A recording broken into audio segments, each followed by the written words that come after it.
That is a complete shit show. I am Turch, and with me is my co-host, the CEO, the brother of another mother who came to my Mother's Day. Sure did. How are you, buddy? I'm very good, and it was very nice to be invited, not crashed, invited to an Italian Mother's Day. It was after dinner sweets experience of sweets and alcohol and yelling, lots of yelling. There was lots of yelling. And I may have upset your mother a little bit, because she said I can't remember exactly what she said, but because it was Mother's Eve, to be technical. It was. And I was a little bit Day, surprised that you were doing a Mother's Eve. And she goes, "Oh, don't you do this at for your mother?" And I go, "It's not as loud." True. Yeah. My dad probably laughed at that one. I'm sure he did. I'm very... And then I made a short joke, and then I realised that your dad and your mum are both short as well. And I'm like, could have offended them. You were the tallest person in that room by a long mile. You had no competition in that house. When I think maybe my brother was probably the second, he's still pretty short. He's pretty short in comparison and he was sitting next to the cannolis, and a lot of cannolis weren't eaten. Yeah.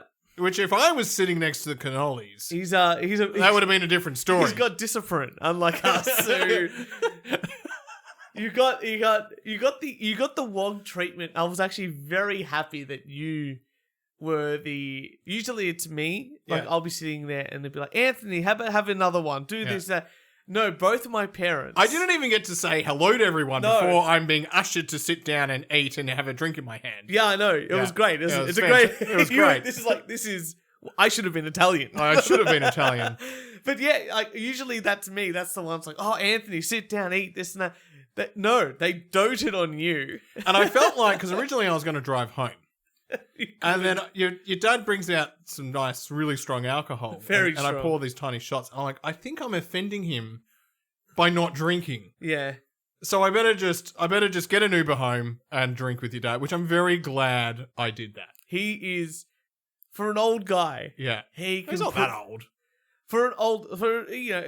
A man who will take 3 mid-50s. days to recover from a hangover. No, he mowed the lawn the next day. No, I'm just saying. No, he's the type of person. If Yeah, he drank, he's an older bloke. you're not 18 who you can bounce back up. He's mid to late 50s. Yeah, drives a motorbike. Rides a motorbike, Right.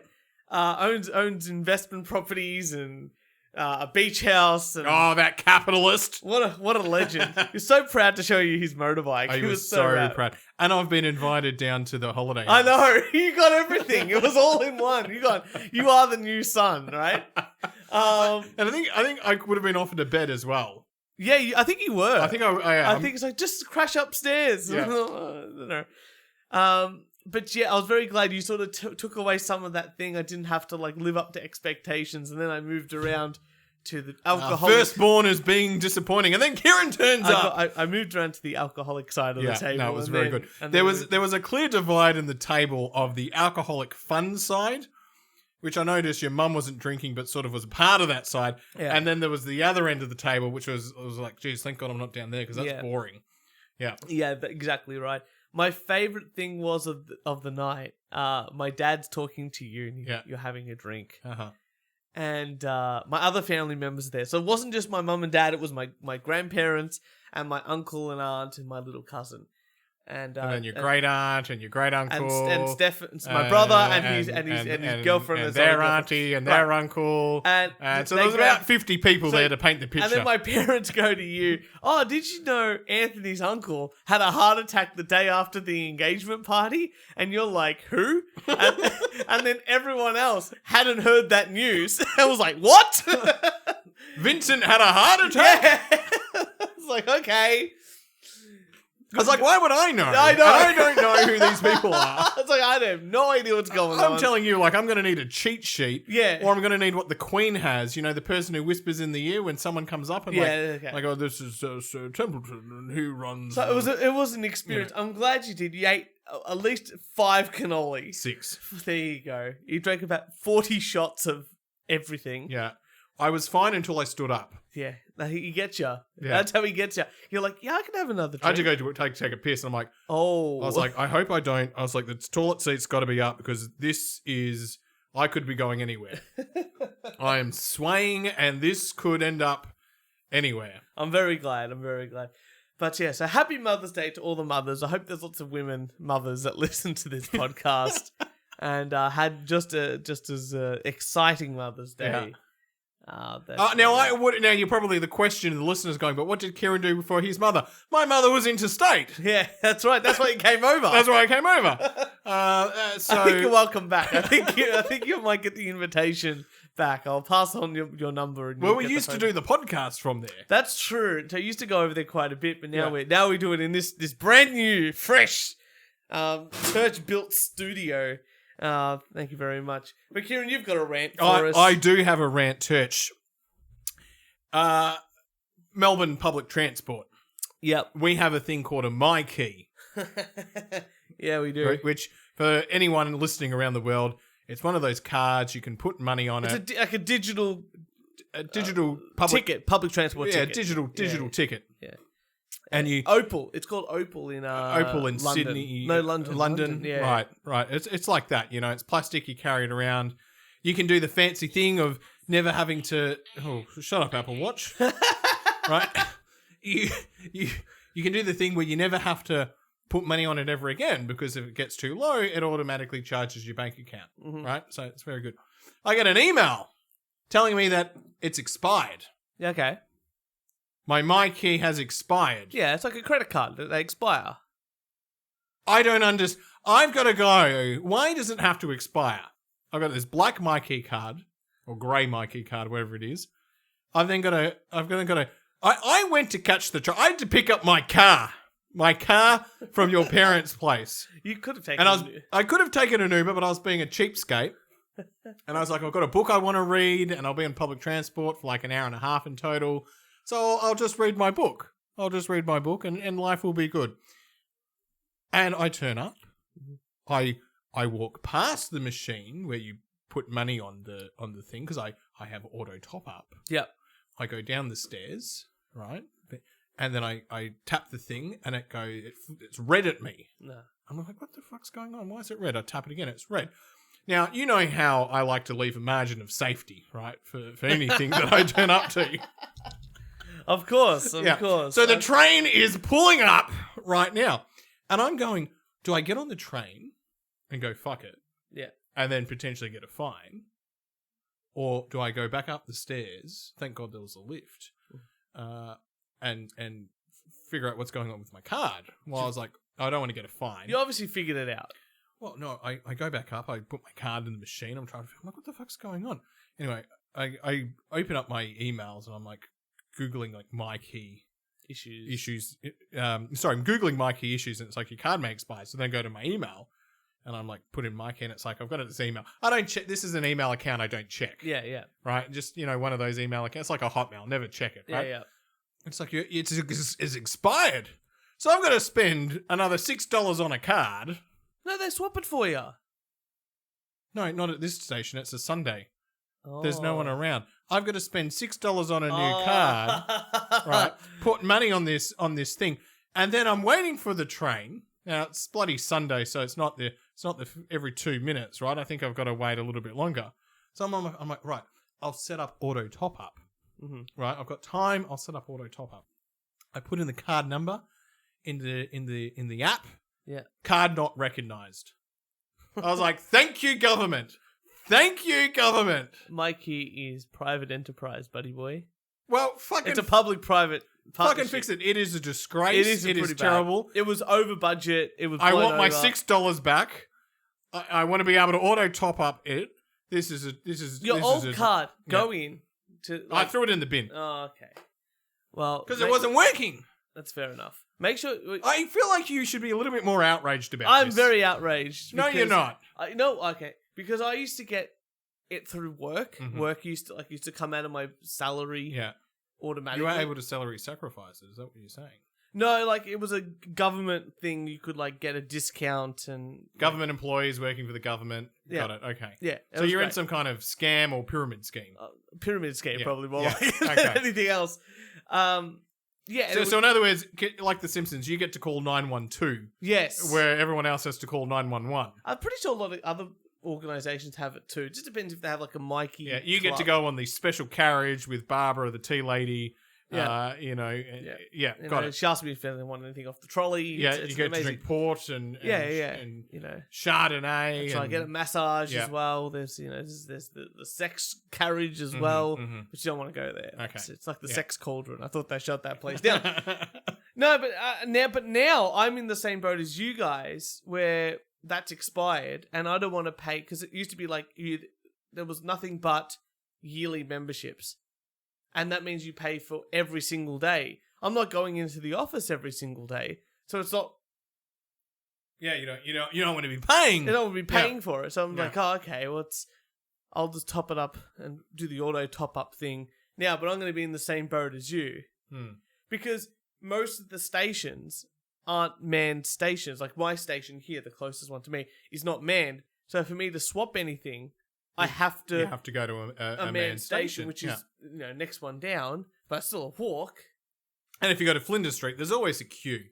I don't know why there's a queue. There's always a queue. I get on Parliament now, so it's all right. Yeah. I don't even know where the windows of the people are at the Parliament station. I'm sure that's manned. Yeah, it is. Yeah. They're the entrance. But there's always a queue.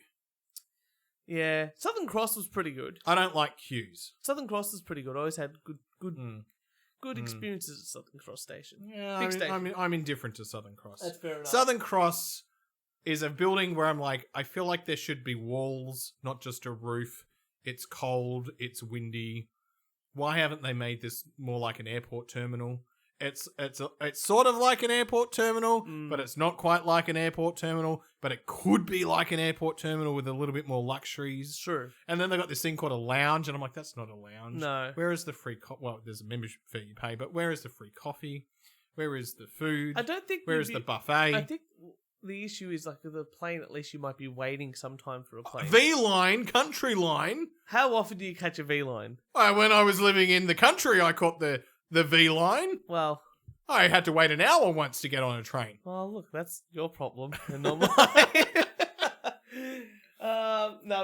Yeah, I can understand. The Myki system is pretty shit here. I think for the quality of service that you get from the train network, and I'm assuming this is across the board, but especially in Australia, but it's definitely not worth how much we pay for it compared to like places like Singapore and Japan, obviously, and stuff like that. But like, I remember catching a train in Singapore, and they don't even have drivers. Yeah, it's all automated. It's all electric. They know like, it's all on a timed. circuit. It's all timed, and so I think in Japan, if you are late for work, you can't blame public transport because public transport will actually notify workplaces if trains are delayed. Whereas here, it's like, oh, it's a crapshoot. Oh, my train was delayed. Oh, okay. Your boss is going to believe it. Your boss is like, they're probably right. They're probably right. I'm not going to check up on the Mernda. I think I've talked about this on the show before. I've got two rants. One's birthday cards. What a waste. Okay, I'm not going to say it's an enormous fee. Like, in the grand scheme of things, my budget for birthday cards is not a huge expenditure in my life. Yeah. But when you cards in general. Well, yeah, when you take it out and look at the product you're getting for the price you're paying, it is a piece of paper with a picture on it and some words in the middle. Yeah. And it's $3 to $5. Yeah.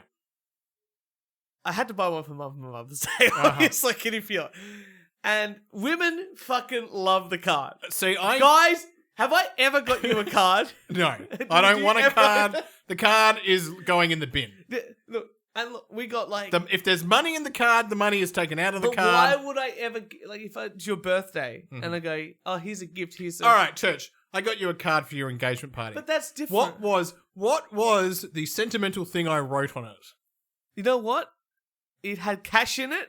I took it out today. Good classic.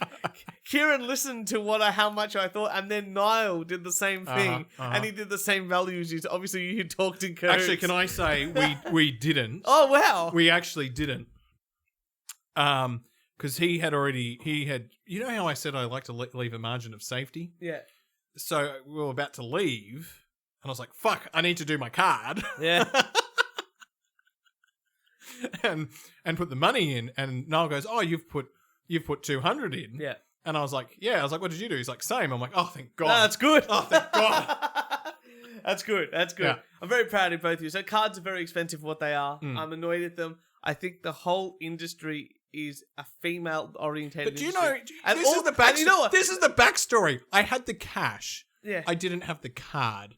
Yeah. Before I went to your engagement party, I had to get in the car. I had to drive to the shops. See, that I had to get your gift now is not worth $200. It's $205. I had to put more effort. You know what? For your wedding, you're probably going to get cash again. Oh, yeah. I'm just going to minus the card value. Okay. Yeah, so That's- you might have that's- $1 and some cents in there. You know what? Because the effort that you have to go to get a card, Yeah, the day when you have to come over to my parents' house to get ready, yeah. you just do what Wogs do. You come over and you just shake my hand and you Uh-huh. pass the cash off, and that's it. It's all done. Done? That's it. That's a very efficient way. It's all done. It's Hmm. like, give me a hand and put your cup down. Well, I might hold the gift because I want to make sure that the wedding is appropriate. That's very true. Yeah. Very true. That's Yeah, fine. yeah. You're going to drink a lot. Yeah. Don't worry about that. Don't worry about that. My other rant is meetings. Oh, it's meetings in general, but specifically preparing agendas for meetings that take longer to prepare than the actual meeting itself. For all these meetings that I've been going to, because I'm Yeah. the stats guy, I have to put all these stats together of how much work the team's done and this and that. And look, it'll take me an hour and a half to prepare all these stats on a weekly basis for a meeting that goes for an hour with the potential of them not even talking about the statistics. Now, I'm happy to prepare them because it's an hour and a half of my work done. That means it takes me 3 hours because Yeah. I've got to have a coffee and a chat to people. Yeah. But realistically, it's 3 hours of wasted time for an hour meeting. That is a waste of time. Mhm. It's 4 hours out of my day. This is why the government is terrible across the board. I don't know if any other workplaces are as bad as that, but goddamn it, what a waste of time. I look, it's. I think you got to do something here, Church. I think you need to prepare agendas that don't have appendixes. I don't even want an agenda. Uh-huh. I just want people to. I go, okay, what have you done? What have you done? What have you done? You got 2 minutes to talk. 2 minutes to talk. Great. Have anyone got any issues? Mm-hmm. Yes. No. Yes. Come see me. No. You can go continue on your work. That's a 15-minute thing, and that even includes going. How was your weekend? Uh-huh. Oh, the how is your weekend talk. The how is your weekend chat can go anywhere from 5 seconds to a good 2 hours. I keep it quick. It depends. Really, people don't care about your weekend. It all depends. Yeah. My answer to that will all depend on how much work I want to do for the rest of the day. So I was like, you know what? I got to get shit done. Yeah, it was good. I spent it with my mum for Mother's Day. Saw my mate. Good stuff. Otherwise, my dad, if I want to waste time, my dad made cannoli again. Did you know my dad's used to be a pastry chef in another life? Before he became in electronics and a tram driver. See, I could just go on. Like, he was a tram driver. Oh. Very exciting times. Sorry, I was blown away when your dad said he worked in like a prison for a little bit, or went into a prison. I was just like, I've got a lot of questions about this. He's got too many stories, and It's the more drunk you get him, the more stories he'll tell, which is always very, very It's good. just like, that's bloody amazing. Have you got an article doing something with the article? I know you got a podcast, but we're gonna do some podcast consultant bit coming up. I do have an article, Church. Oh, good. You're about to get married. Yes. Which is very good. And you may pass this, but a bride leaves groom at altar for failure to recite the multiplication tables. Well, if it's anything like Jess and I, Jess will be the one that can't. I'm going to put it. Her math skills are not as strong as this guy's over here, but... Very few people expect to take a math test on their wedding day, but at the request of his bride, taking a math test is exactly what one groom did upon arriving at his wedding ceremony. Unfortunately for him, the results ruined everything. One bride in India called off her wedding upon discovering that the groom could not recite the multiples of 2. What? No, it's just doubles. According to the outlet, the groom reached the wedding hall on Saturday evening with his something, but the bride, who was suspicious of his educational qualifications, asked him to recite the table of two. Now, I've been to an Indian wedding in India, Yeah. and this is probably some kind of arranged wedding, right? Because they would have known one another or something like that. But the other thing is, the couple that got married in India, so Raoul, who's Indian, and then Beck, who is Australian, on the wedding invitation, it said Dr. Beck. And I was saying to Beck, like, you're not a doctor. Like, how come you're called Dr. Beck? And then I also look at him like, Raoul's not an engineer. Why is he, like, what? And they're like, oh, status and its importance and Beck's like, we're in India. They don't know if I'm not a doctor. It's just important status wise. It's so he's probably, this guy's probably talked up his qualifications because no one checks. Yeah. But this bride checked. Well, she didn't really check. She just sort of just hoped, like, just wanted to double check on the day. Yeah. Which seems a little bit, like, if you're going to check, doing it on the day seems to be the most dangerous. Yeah, but if it's an arranged marriage and you haven't met each other and this is the first time you're meeting. That's true. That is very true.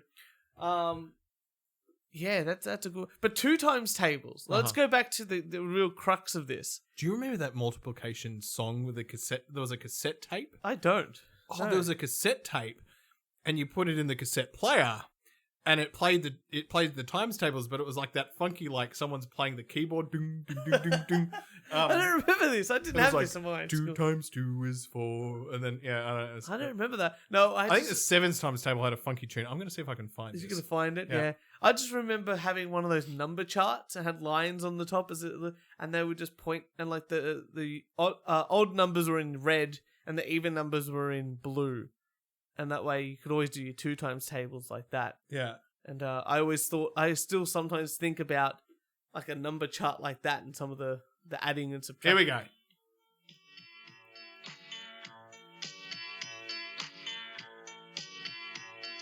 Hello.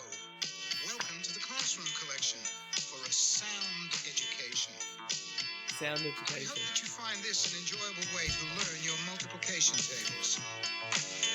You're telling me you never had this? I never had this. Oh my god. The system is a lot of fun and very easy. Hang on, I'm just going to fast forward a little bit. Let's just fast forward. 3 times 2 is 6. 4 times 2 is 8. 5 times 2 is 10. I never had this. Never. No, then this let's is just not fast forward to my something. jam. 6 is 54. 10 times 6 is 60. 11 times 6 is 66. See? It's catchy. They've got a cool. Everyone Gets every, a little. every different. As you go up the groups, Yeah. the beat of the song changes a little bit. Because this is like the really weird version of 12 Days of Christmas. Like, if you're going to talk about what did you grow up with? I grew up with the, and I bet you it's like 20 minutes. Has to be quite long. 40 minutes. 40 minutes. Jesus Christ. Yeah. It was on a cassette tape. Yeah. Which means you couldn't like skip and go, oh, we've already learned how 1 times tables. You Start gotta- again, boys. You gotta go through it again. Yeah. Start again. Yeah. Start again. By the time you get to the 7 or 8 times tables, you're done, man. Yeah. Yeah. Imagine a child trying to listen to guys singing numbers for half an hour. to get to the confusing one, 7, 8s, and 9s. That's Fantastic. yeah. There you go. Very impressed. Very impressed. I'm just impressed you can Google that, YouTube that. I know you found that like fucking instantly. That's the scary thing. It's like Jamie, pull up the gorilla, beating up the other gorilla. Kieran, Yeah.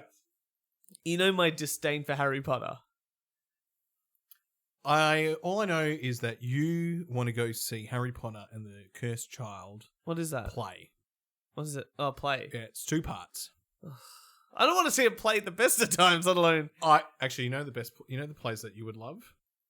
Spamalot, Monty Python's Spamalot. Yeah. And Book of Mormon. I did say Book of Mormon, actually. Yeah. That's a musical, though. Well, it's the same thing. Well, plays don't usually have music in them. That's what the musical of a musical is. Okay, well, I've seen 2 musicals. I think Spamalot's a musical. It's got, Yeah, Spamalot's a musical. Yeah, Yeah, but yeah. plays are just like plays, like people reading. Oh, I've seen plays, but what you got to do when you go to a play, Church? Let me tell you how you've got to do it. How many? You gotta get the leg room. Gotta get Gotta the go. beer. Gotta get the hot dog. Number one, if it's not arranged seating, you want to be in first, back row, and you want to get the aisle. Okay. Right? You don't want to be wedged in. Yeah. Do not be wedged in. Whatever you do, don't be wedged in. Number two, if someone is expecting you, like a niece or a daughter or something like that, you can do what I did. Did I ever tell you what I did at my my niece and nephew's play? No. Sandringham at the Hamer Hall? No. Okay. Did you let? I think you did. You were at the back, and then you just quickly snuck in and had to get drinks. Yeah. We never went back in. Yeah. Yeah, but so you can do that, sit at the back, and then leave. But what Uncle Kieran did, and what Uncle Kieran always does, is he's never pays full attention. He's always got some lollies, or he goes to the bathroom and it doesn't make his way back in, right? Wants to be in peace. There's always a couch somewhere in the foyer. Everyone's in watching the play. And then Uncle Kieran goes, when the play's over and you know, with your family, I'll go get leave from the teacher. And then you walk over and you're like, I saw you do the dancing and the spinning. This really Right? doesn't work No, out very well if you're going to go see adults. Oh. Or people you don't know in the play. All right, let's just say we're going to see Saoirse, our friend Saoirse. Yeah, play, yeah. Right? But I'd be paying attention. Like, we're going to go see her. Are you telling me you're just going to sneak off at the back? Well, no, but I'm probably going to be interested in this. So That's true. I'm talking about a time if you Things bought, you're not interested let's say in. we had to go see Shakespeare. Yeah. Right. Saoirse does. Unless it's contemporary Shakespeare, Yeah. that's a comedy, you're not going to hold my attention. Okay. Right? Because we're both idiots. Yeah, and you don't want me staying there watching because I'm going to disturb everyone else. That's true. So at least I've made You got the your effort. little Pez dispenser. You're gonna put it on my leg. At least I've made the effort. At an That's true. appropriate time, I'd leave, and then I would find a bar, Well, look. Let's continue. and then on. I would come back later. And if she didn't know, let's say it was a dark cinema and didn't know I was there, I would find some talking points, some relevant talking points. Quickly Google Macbeth or something. Find out what character she was, and go, oh my god, I loved how you just, you really said the line of blah blah blah blah blah. That's all you need. I hope Saoirse listens to this. That's all you I hope need. Saoirse listens to this and knows all your tricks now. Knows all your See, tricks now. when our good friend, what's his face, Ben, had his first child christened, Yeah. baptized, Yeah, christened. and I was I guess christened, but more christened. and I was late. Yeah. What was one of the first things I did? Uh, I got up and I left you morons, and I went over and I shook his hand and Sure. spoke to the as if I was there the entire time. well, okay. And the first words that came out of my mouth was, "Wasn't this a beautiful baptism?" Well, you can say that about anything. And I then guess. you guys actually what? We later did the right told him. We did the right thing in the eyes of the Lord and Ben. So there you go. Anyway, let's talk about Harry Potter. Right. We'll go back to that. J.K. Rowling has Uh-huh. been she's on a steady decline Yeah. in the eyes of, I guess, our age group Mm-hmm. in our current ages now for many reasons. And many people who loved Harry Potter are now starting to hate it. Mm-hmm. And here's the article from Vice. Fans tell us why they want to cover up their Harry Potter tattoos. So, I brought up stuff about Harry Potter before, but J.K. Rowling's gone around and said stuff like, So people like 16, 17, 18 would have got Harry Potter tattoos. yes, and they've still got them. Ugh. And they're showing, they've got them on there. And we'll talk about, because I've got a couple of character studies Yeah. that we can have a bit of a look at. But yes, so recently, more common these days, is that J.K. Rowling is apparently super transphobic. But that's what people are interpreting it as. Apparently, she wrote this. It's because of it. She wrote this 4,000 word essay or something, and people have interpreted it as transphobic and hate. Fans hate the post book notes. So, like, remember when I brought in an article that J.K. Rowling said the wizards used to not use toilets; they used to wizard away their poos, stuff like that. And the fans, because of all this backlash against all these things, are now wanting to get their tattoos removed. I'm like, okay, Well, you probably should have got a tattoo of a children's book on you. It's like going, oh, I've got a tattoo of where the wild things are. Or, Specky McGee. Great. Good one, dickhead, Anyway, so here's a character study. Uh-huh. This is Lainey. She's a woman. Yeah. She has a tattoo of the Deathly Hallows logo, which is from the. Oh, so she was trying to be a bit of a wild card. Yeah, and she also has Harry's Patronus. I don't know what that is. Which is, it's the symbol to protect him from fear. So when the certain monsters come out, he does this spell, and this figment of, I think it says a Patronus. A Patronus. Yeah, but it's like in the shape of a deer. Comes out of his wand and protects him from this with antlers. Yeah. Okay. So this is what Lainey has said. Deer generally run away. Deer aren't a bear or something like that. No, or this is a like redneck. I would accept a redneck with a shotgun. Now that's scary. Yeah, it's true. Yeah, that's true. I'll give you that. You got me there. But so this is what she said. As I've gotten more critical in my adult years, it's been weird going back and reading the books.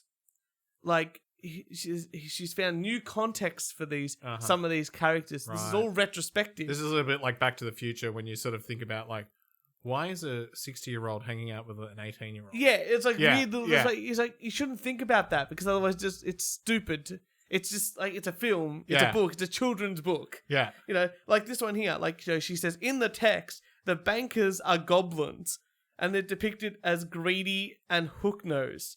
And so she obviously implies that J.K. Rowling is now prejudiced against Jewish people because she made the banker. Well, that's taking it a little bit too far. But that's what she's saying. Yeah, she's basically implying like, because she's goblins have hook noses and they're greedy. She's implying that they're bankers, and they're Jewish. Or they're goblins? Or they're goblins. And I'm like, yeah, okay, goblins. Hang on, is this referring to the film or to the book? Because the book. Okay. The book.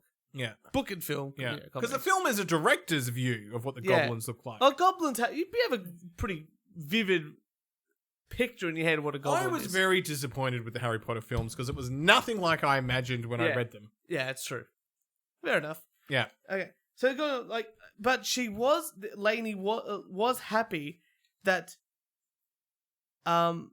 initially, because later on, retrospectively of the books, J.K. Rowling came out and tweeted and said, Albus Dumbledore, I actually wrote him as a gay character. But she never explicitly said that in the book or said anything about that in the book, but she came out later saying, actually, he was gay. Mm-hmm. And initially, she was happy about this. Mm-hmm. But in retrospect, now looking back at it, she's seeing it almost as pandering. Right. Because she's a gay woman. Mm-hmm. Is J.K. Rowling gay? No. I'm talking about Lainey, who's got the tattoo. So, all this... So, this person, this woman, who's, lesbian, got the Deathly Hallows, all that sort of stuff on it, is looking back at a children's book and reading into it even more. Reading it into more than what children would read into it. What anyone really should read into it. Because, again, it's a children's book. Yeah. You don't go, I'm doing Where the Wild Things Are, and, the Gruffalos. That's actually, that's actually the Israelites. No one's, it's an animal, it's fictional.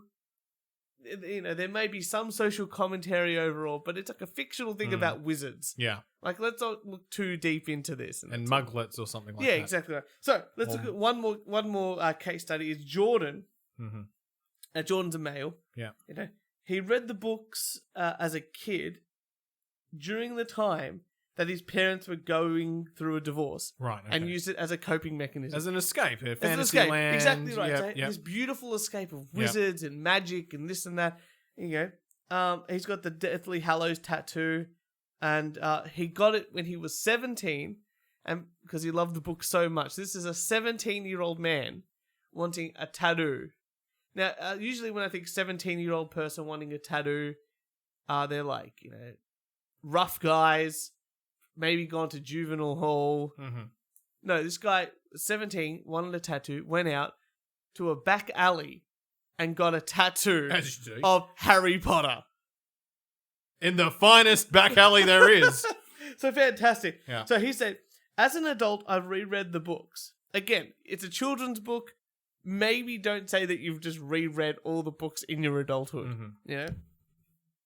I started picking up little stuff like, hey, she writes that slavery is good, referring to the house elves. So I had to think about this one here. Yeah. Because I know Harry Potter enough, you know?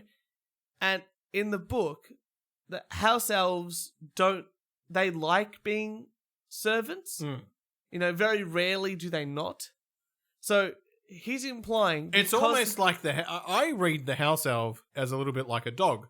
A Yeah. dog likes being a dog. Yeah, it's like a pet. Yeah. It's like a you know, A it's dog loves its owner. you know, it's very simple, right? Yeah. Across the board. Yeah. But he's looking at it and going, no, she's saying slavery is good. Yeah. I'm like, no, I guarantee you J.K. Rowling didn't go, But I thought they had freedoms, the house elves. oh, they got magic spells, but they have to stay with the family, Yeah. and only the family can release them. Uh-huh. But I guess that's like a dog as Ah, well. I I guess don't it's really a let little a dog, I yeah. don't let my dweezil out on the night out on the town and hope that he comes back. Yeah. He's not coming back. Nah, he's got a nose and he's got dog ladies to So go after. he's even hated in the future. So this is Jordan talking now. Uh-huh. He also hates this post book, Yeah. you know, retrospective Twitter posts, you know. Mhm. So one of the things that was said during, you know, people like, hey, why aren't there any Jewish kids at Hogwarts, the school? And J.K. Rowling go, no, there was one. His Mhm. name was Andrew Goldstein. And everyone's like, wait a second, did you just pull up a Jewish name out of a hat and go, that's like, if you never talked about him in the book. Yeah. And I think that's what a big thing is a lot of these people don't understand. You've got a book, right? You're only going to focus on the characters that relate to the main guy's story. Yeah, the supporting characters support the story. You don't, you know, Yeah. there are probably thousands of people at this school. It's like Hagrid or something. Supports the idea that he lives out in the woods or something, and Yeah. the kids go off and No, do but I mean, adventures. there's and like- he's like a mentor or something. Yeah, but he's like at least a named character and he's part of the story. But there's heaps of kids at that school that are like year levels above him, year levels below him, that are just like other kids at the school that the characters have no interaction with because it wouldn't progress the plot along.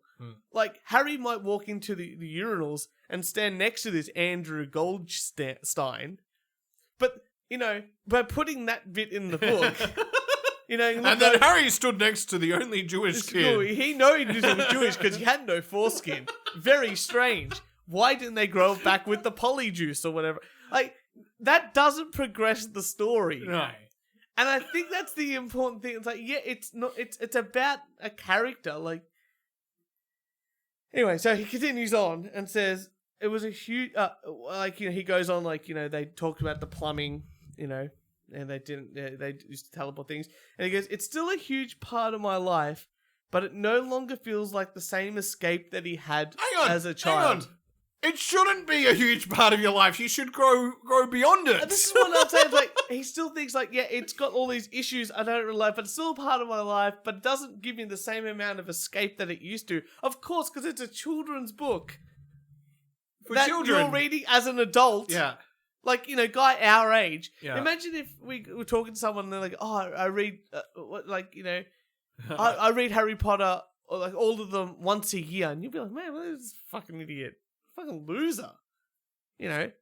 I'm not a huge reader of books anymore. Like, it's just not like just something I enjoy. Like, obviously you're reading a book, but you know, I think the last book I read, I think it was something about the Federal Reserve. Really interesting. It's actually really interesting. I'll let you the book. Church, the only books I read these days are to do with finance and investing. Yeah, that's what I got. I read the book about the American Federal Reserve. It's a really interesting book. Or like sheet music books or stuff like that. Or something trashy because I just said something after a day of work, right? But for this person to go, I'm going to go back and read a book for children consistently. I get it. I'm a huge Power Rangers fan. I love the Power Rangers, but I don't make it a part of my identity.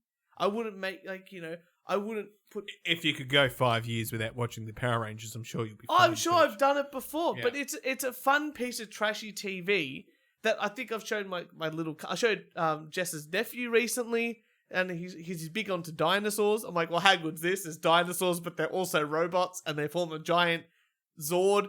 Fantastic. He was into it. Yeah. Like, I'm a huge Bugs Bunny fan. Yeah. And I'm like, but if I didn't watch Bugs Bunny for 10 years, that's okay. But you know what? If Bugs Bunny's on, I'm gonna.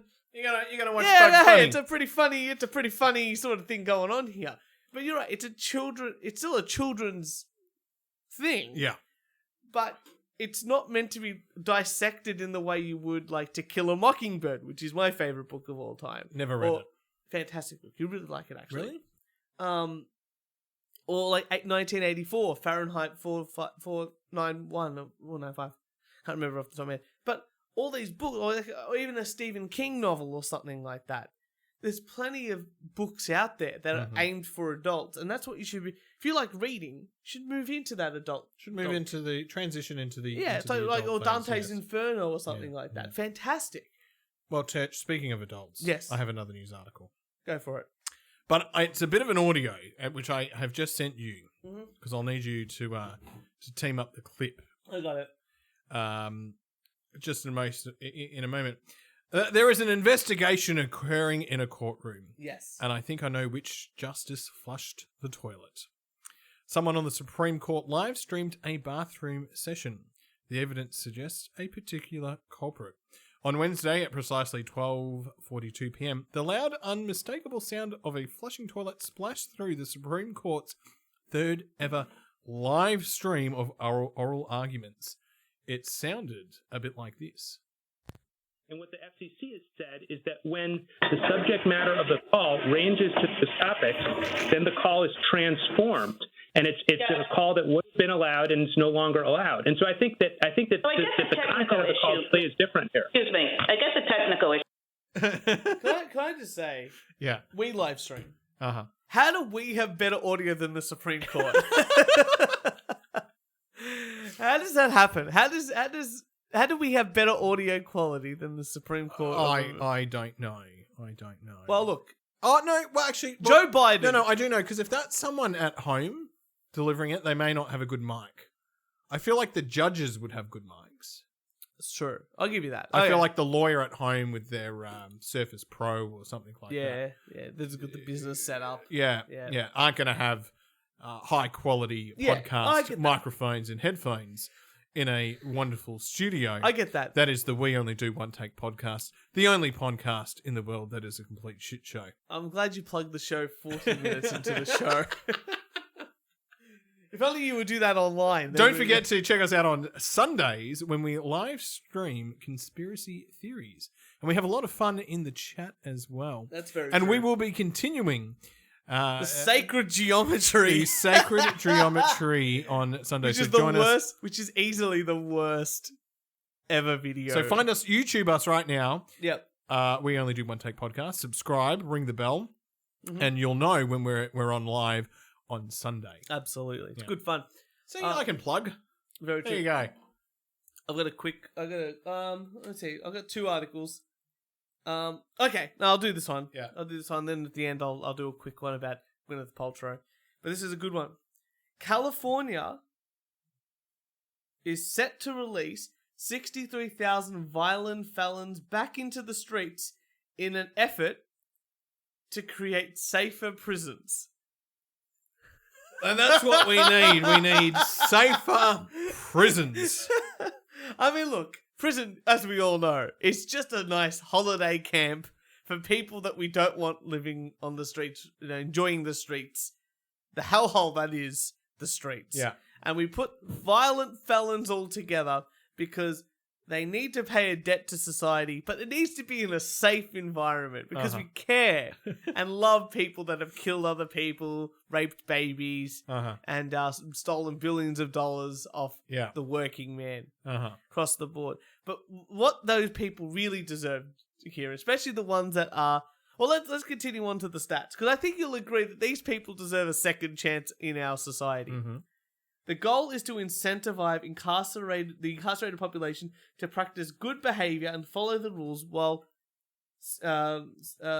serving their time. Okay, great. I like it. Of those to be released, 10,000 serve non-violent offences, so they're going to reduce their time by half. But 20,000 of them, 30% of them, are currently serving life sentences. Okay, that's interesting. So, see, I'm all for. I'm for the person who's been locked up on like marijuana or yeah, whatever. that's fine. But the life sentence bloke, I just sort of go. I can't see it working. I can see those that are in the country farm minimum security prisons. Yeah, I can see them basically being let out. The ones that have been given a year. Yeah, and then whatever. six months. They're just life like sentences. they're just on like the other they're hand. just like, look, wasting the space. Yeah. Here. You off you go. Yeah, misdemeanors with traffic. Yeah, Like you haven't paid $10,000 of tickets because there's no point putting them in the hard criminal places and then just making them more of a criminal. Yeah, which is generally what But happens.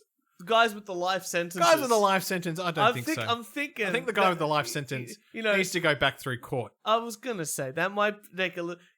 If Sideshow Bob can be, if anything, is as a case study.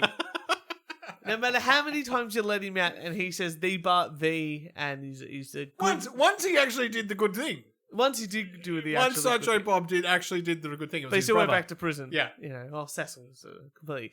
But if Sideshow Bob has taught us nothing, if not, the violent psychopath genius killer, or even just a person who's serving a life sentence, probably deserve, especially when they've gone through the trial multiple times, I'm pretty sure they probably deserve to be in there. And I don't think removing them from a prison society is gonna...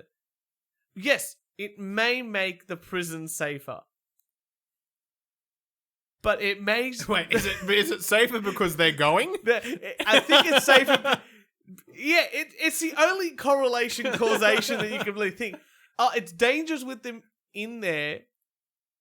They have to be removed. And without them, there's less danger. Well, they were obviously the cause of the danger. Those are the people we don't want on our streets. I can see why a lot of Californians, well, I don't think it's a lot, but I can see why Californians are moving to Texas. Yeah. Yeah. It seems like the smart move. Yeah. As things go. But Kieran, it's everybody's absolute favorite part it's of our the favorite show. time.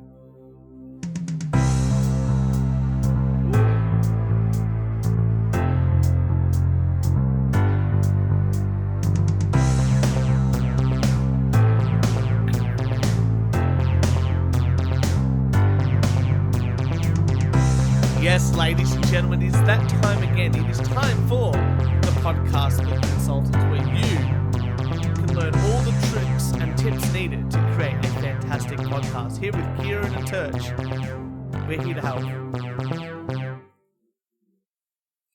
Kieran, you've brought in a fantastic podcast for us today to look at. I have. I'm just popping it up here now. I'm glad you found one because I've been trying to get one. The one I'm trying to get together is a work in progress, and I think I've shared with you the episode that I want to do. Yes. And it's going to be a good one because it's going to bring in a couple of things that a podcast I really love.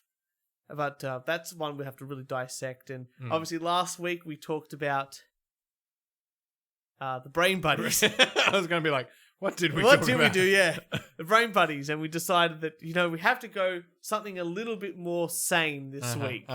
And I don't think you've actually bought anything as sane this week. But well, what have we got for us today? This is much saner than last week. Okay, that's good to hear. This is called Belligerent Christianity. Yeah.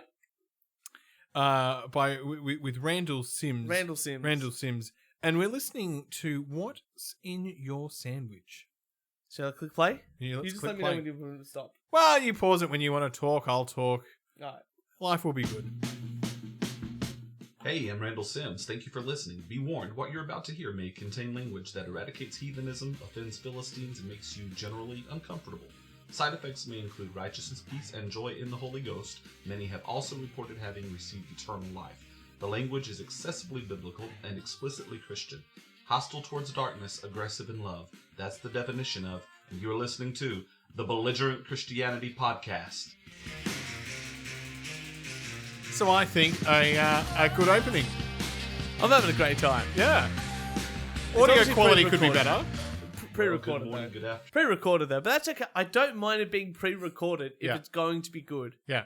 But yeah, you're right. The audio quality is a bit average. Again, I- not it- everybody it can have the audio quality of the Weirdly My Tech podcast. It does. He actually, the latest episode I listened to, audio quality is much better. Okay.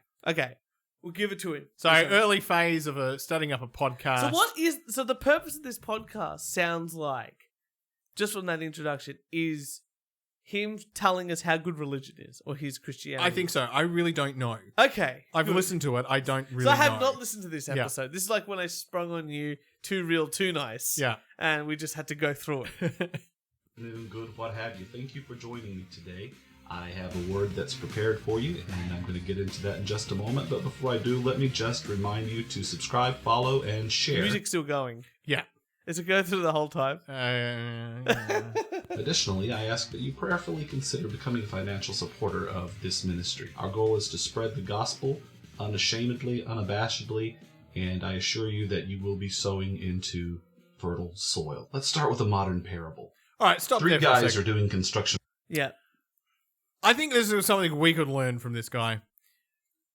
We've got to somehow get money. I think we've got to change us to a religious podcast. And then ask for the funds. Okay. Yeah. Okay. Well, as the CEO, you put in a strategy. We'll have a digital collection plate. You know what?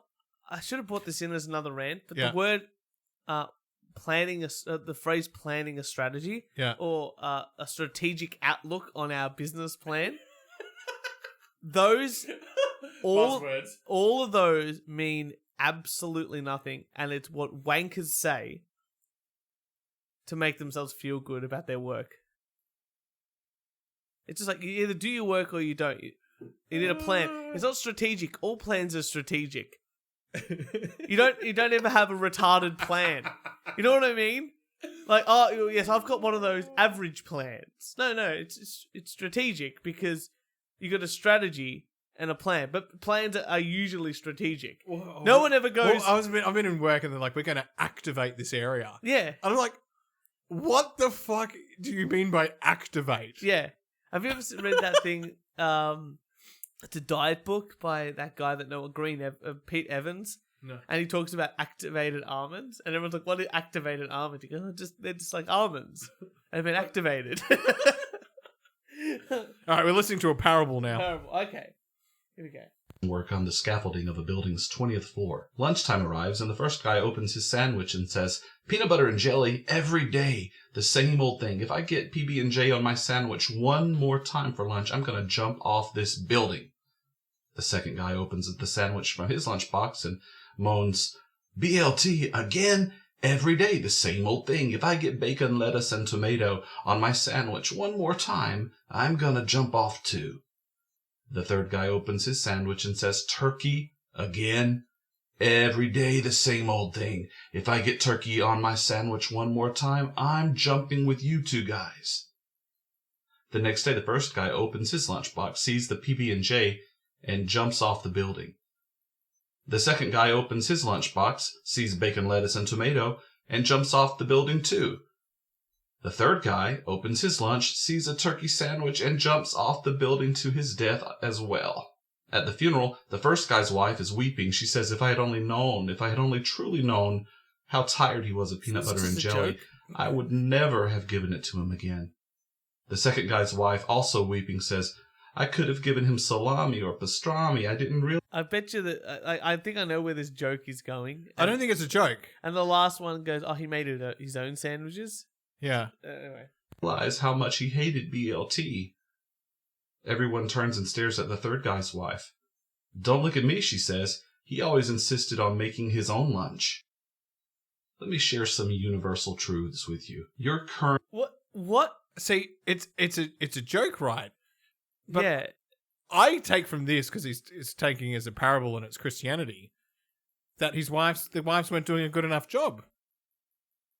I don't even think this is a parable.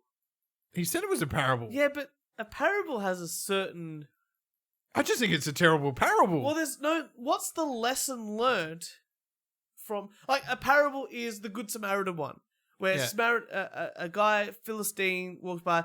The first guy walks past. He doesn't like him. We're not gonna help because he's like, no, I'm racist towards your. The hare and the tortoise, right? The hare and the tortoise. Yeah, exactly. Right. Okay, there's that one. This one, I walked away going, but are you just saying your wives aren't doing a good enough job? I feel like these guys are just really stupid guys. Should it, or the guy, yeah, should the guys... Because I would have got, peanut butter and jelly sandwich again, turkey, and BLT. It's like, well, I got a real easy solution. Why don't we just swap sandwiches, and then we've got a choice of 3 sandwiches forever. I listened to this and I just thought that, like, are you just blaming the wives?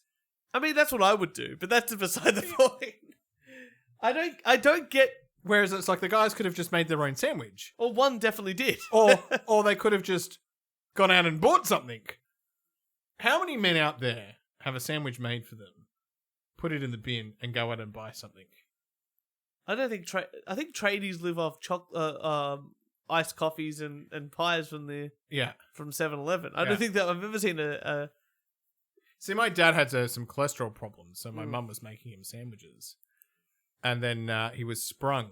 For about 2.5 years, he was able to go up to the general store and get a pie. Perfect. Most lunch. What a legend. Lunches. And then 2.5 years later, there was like a new girl behind the counter who then told my mum that, like, I hadn't seen your father come in for his pie. Whereas, the regular person who worked there knew to keep it a secret. Yeah.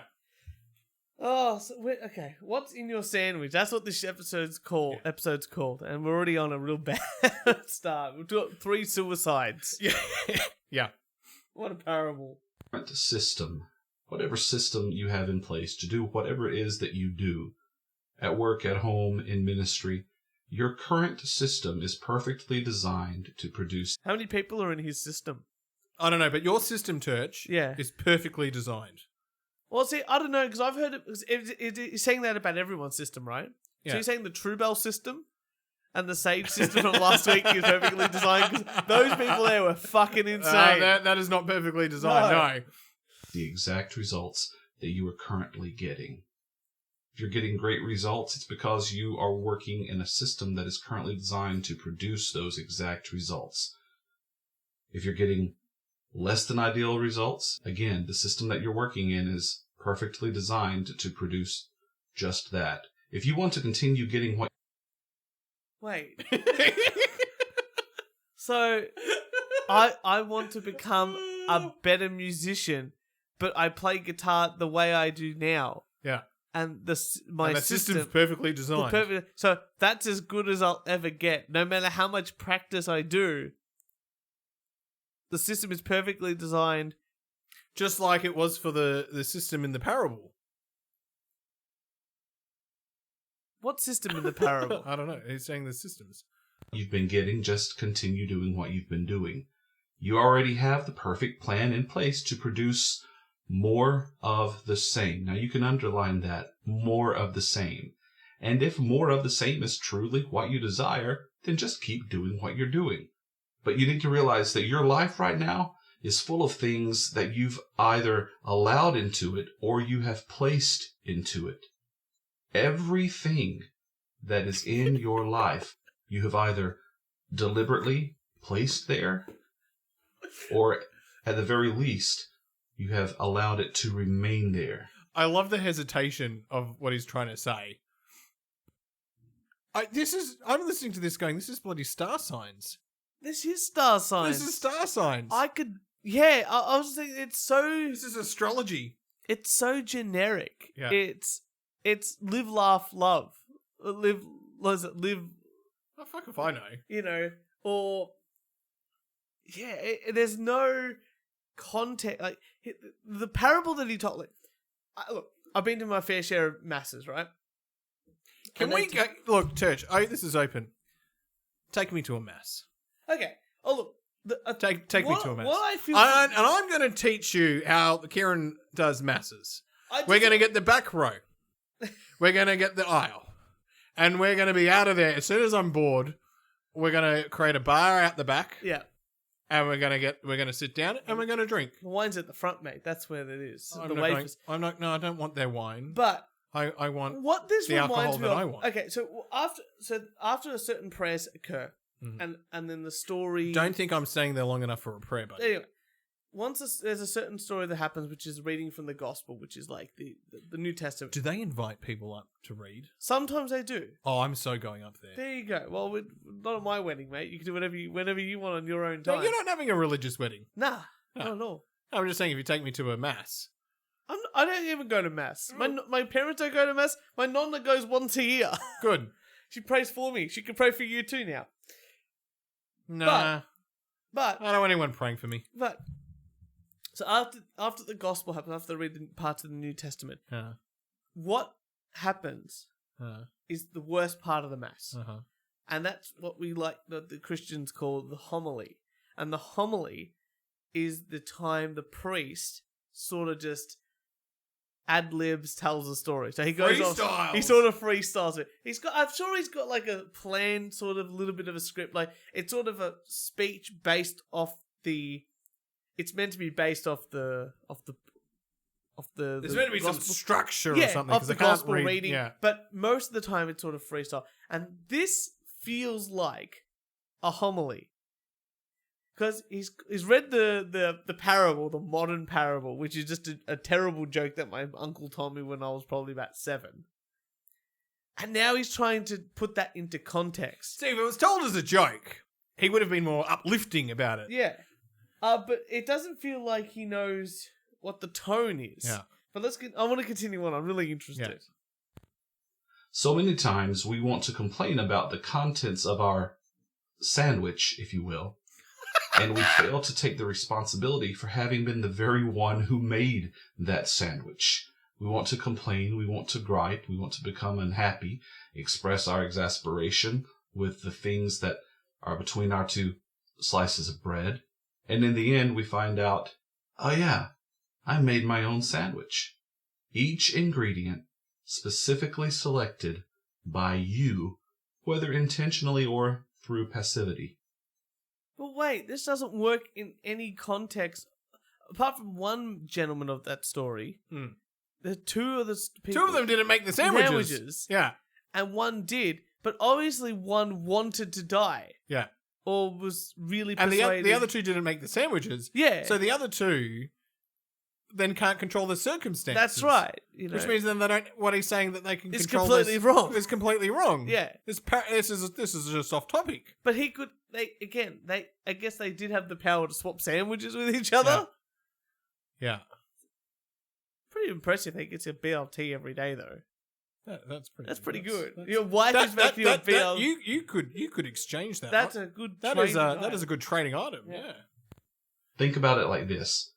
If you choose to put on the bacon, then allow your friend to, say, put on the lettuce, and you don't do anything to remove the tomato that your family had thrown onto your sandwich so long ago, guess what kind of sandwich you get? You got yourself a BLT there, buddy. If you would rather not have a BLT and have, say, a peanut butter and jelly, you're going to need to make some different choices. And the same in our lives today. If you're a student and you put in the ingredients of good attendance, taking notes, paying attention in class, and good study skills, you'll have a life full of making the best. Wait, no, you're talking about two different things. What you're now talking about is two different things. So you were talking about taking responsibility for your actions. But then he discusses how other people have influences on your actions. Like in that BLT metaphor. Yeah. Like your family puts on the tomato. Yeah. Now you never removed it. Yeah, but the family put it on. You know, your wife put on the lettuce, whatever it was, you know. Some choices you don't have, and you don't have that control, and you're sort of stuck with it. Understandable, but he's now comparing that with if you do all the right things for classes, you're going to get good grades. Now, that's not always necessarily true, but both of those things are two different ideas and two different aspects. Do you know of what I life. reckon? You know what I reckon is a better analogy. I think. Yeah. Have you the rocks in the glass, the different size rocks? Yeah, the rocks down the bottom. Yeah, Like the yeah. really small ones. Really small ones, and then fill up with the bigger ones, and then Yeah. the big ones. Don't put the bigger ones in first. No, and put then- the big ones in first, and then the small ones. Yeah, however The- it works. The small ones will filter down. Whereas Yeah, if you yeah. put the small ones first, there'll be less rocks in the Less glass. room for the big rocks. Yeah, that's right. Yeah, that's better. Yeah. I get what you're saying. I don't know. I'm like, just use that analogy. That's a Yeah. far better analogy. All right. Yeah. I still don't understand his purpose of his horoscopes. Trades that you're capable of. And in your Christian walk, if you put in the ingredients of effectual, fervent prayer, ardent worship, and adherence to and study of the Word of God, you'll have a healthy relationship with the Lord Jesus Christ.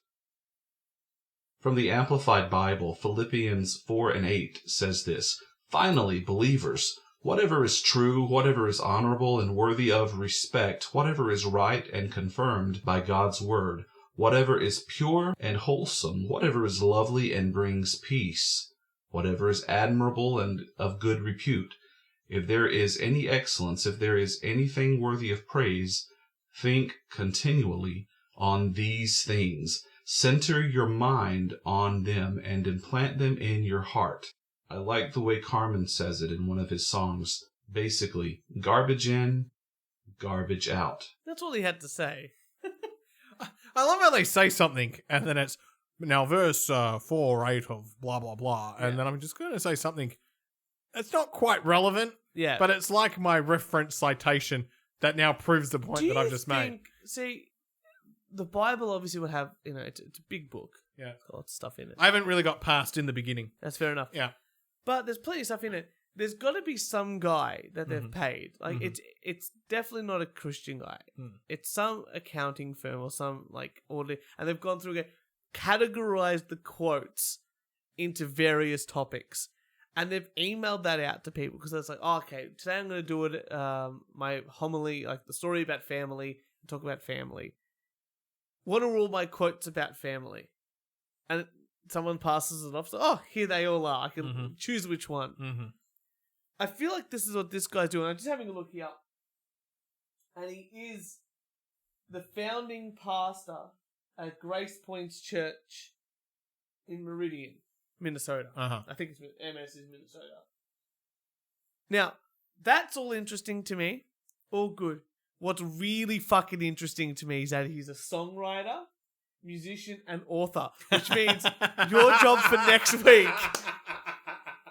Your job for next week is to find some of his music. So you're thinking, if you're a songwriter or author, number one, you should be able to actually put together a coherent story. Or present it in an yeah, entertaining way. And have better audio. I would, yes. Lots of things are going through my mind, but I really want to hear one of his songs.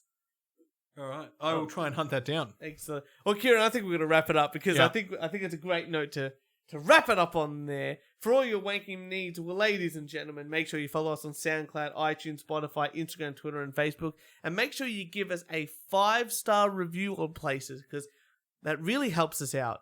We don't ask enough, but we definitely should at the start of the show. Give us a 5-star review. You can give us shit all over us in the comments if you want, but give us the 5-star. Or do it the other way around. I don't care. We just need the rating. Yeah. Yeah. And if you'd like to send us some hate mail, a death threat, or a rant, call it on your phone and email us at I know we say that each week. Does anyone send anything in? No. Okay. Well, someone, you know what? I'm going to say it. I'm going to see if I can influence. You know what? We don't get... Shut up for a second. We don't Pitch. get... Shut up. I'm going to influence the people here because obviously whatever you say doesn't work. Alice, send in some kind of rant. Karaoke Big E, send in a rant or a death threat or some hate mail.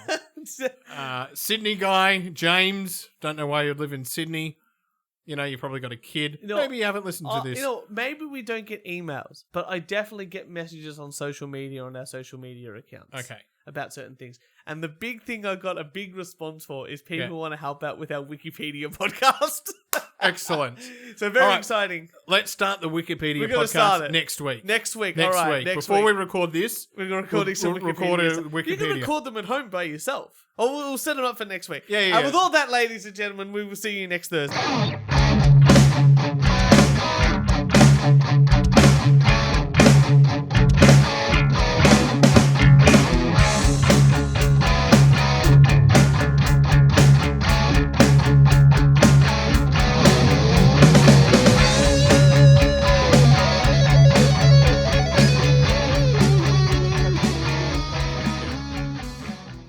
exciting. Okay. Okay. Gwyneth Paltrow broke down and ate bread during quarantine. How did you surprise yourself? In the latest celebrity attempt to prove that they had it just as hard as normal people in the pandemic, Gwyneth Paltrow has admitted that she was driven to extremes during quarantine. Things got dark. She admitted to drinking as many as 2 cocktails a night during lockdown, and even sometimes eating bread and pasta. Oh. Carbs. That's it. Is that it? Oh, I thought there was more. Look, you're a celebrity. Let me just watch your high life, being a celebrity. Don't try to be like a commoner. No. Be a commoner. Don't have the news write articles about you. I was just going to say, if I was a famous celebrity with my mansion or something, I'd still be doing like a YouTube or podcast and talking about fucking like how hard my life is. Mate, the only way we're ever going to get famous is by doing this podcast. And it's not doing very well at all. Woo!